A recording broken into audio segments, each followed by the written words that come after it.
жана нафсини тазалоо бул шариаттык жолдор менен болот.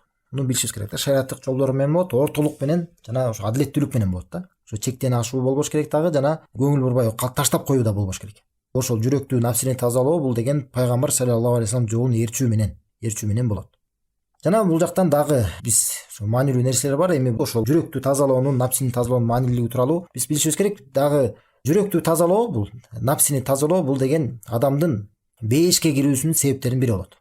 Адам эгерде өзүнүн нафсин тазалага турган болсо, ал ийгиликке жетет жана улуу даражаларга жете алат. Жана ошол менен бирге түбөлүк жакшылыктар, неаматтар болгон ошо бейишке кире алат. Эми буга далил кайсы? Буга далил Аллах Таала Таха сүрөсүндө 75 жана 76 аяттарында мынтип айтат. Аллах Таала айтат: "Ва май я'тиhi mu'minan qad 'amila as-salihati fa ulaika lahumud-darajatul 'ula." Ким дейт, Роббисине жакшы амалдарды жазап, момун ыймандуу, ошо момун болгон абалда Аллах Таалага Роббисине жолуккан болсо, аларга эң жогорку даражалар дайындалган дейт.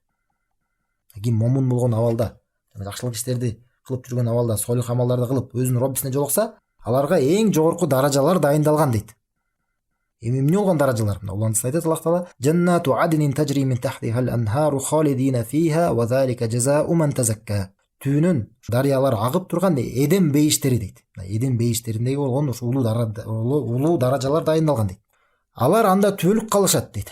Анан айтат: "Ва залика жазаa'у ман тазакка." Жана бул таза болуп алгандардын сыйлыгы дейт.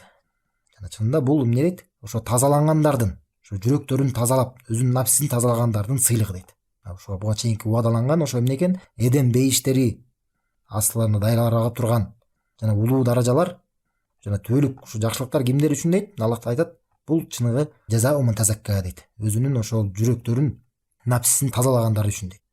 Тазалагандардын сыйлыгы дейт.